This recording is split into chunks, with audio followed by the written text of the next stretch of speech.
to Lyme Regis Museum, and here I am in the Shipwreck Gallery. Behind me in the cabinet are extraordinary pieces that have been found at the bottom of the seabed just in Lyme Bay. Now, what has that got to do with fossils?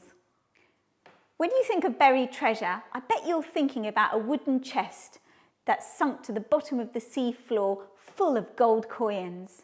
Inside that chest are objects that don't belong on the seabed, and we often wonder how those objects got there. It's the same with some fossils that we find hidden in the rocks at Lyme Regis.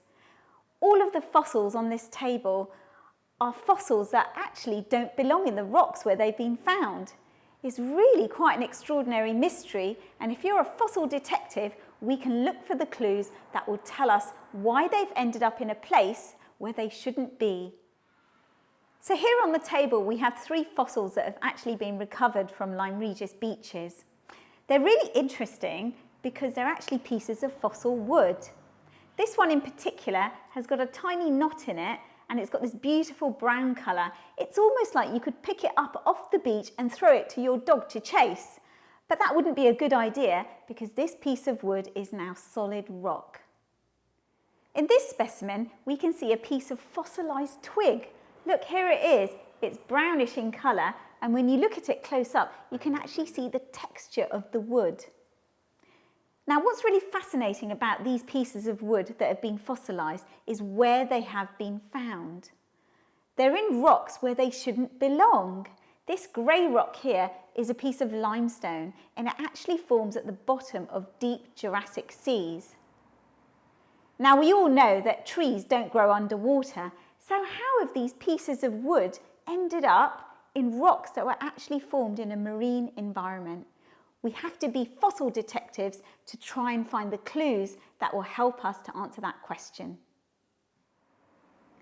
With this piece of fossilised wood, there are some really interesting clues that tell us about the environment in which it was fossilised.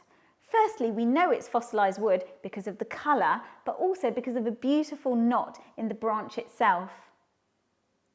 At the bottom of this fossil, there are 2 beautifully fossilised ammonites. Now, we know that ammonites were creatures that survived in the Jurassic seas, and when they died, their bodies would have sunk to the bottom of the seabed and eventually would have been turned into fossils. So how has a fragment of wood that was part of a tree growing on land ended up at the bottom of a Jurassic seabed? Now, during the Jurassic period, there were islands dotted about the sea, and these islands were covered by forests. And we have to use our knowledge of today's environments and weather conditions to understand how a fragment of wood might have ended up floating out to sea. During a heavy storm, these forests would have been blown about, and it could have happened that a branch of a tree would have broken off and been washed into a stream. That piece of wood would have floated out into the sea itself and eventually sunk to the bottom of the seabed, joining those dead ammonites. Now, if we're fossil detectives, we have all the clues in front of us. We have 2 ammonites here, fossilised in the limestone, right next to our piece of wood that has been washed in from the land. And that's the amazing thing about geology, is just looking for those clues can reveal some really quite extraordinary stories. I wonder if you can guess what this plant is.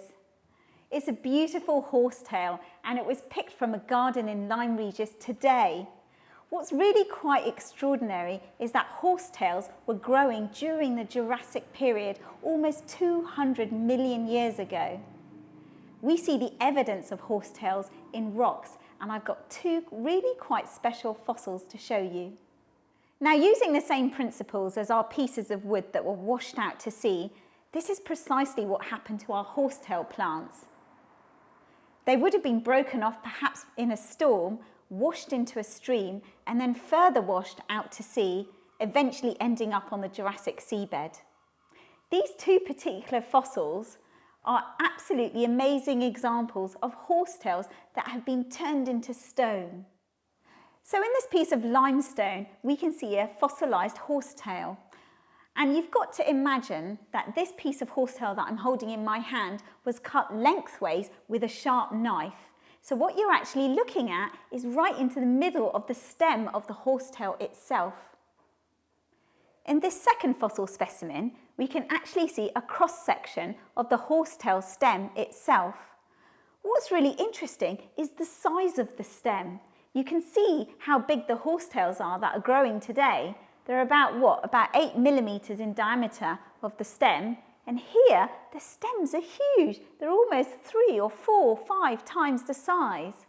And the reason for that is during the Jurassic, there was far more carbon dioxide in the atmosphere.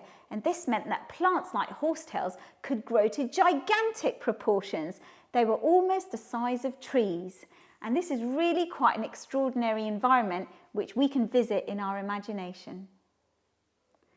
So the next time you're trying to figure out a puzzle of something that is in a place where it shouldn't belong, remember to use your fossil detective skills, because then you might uncover a story that is really quite extraordinary.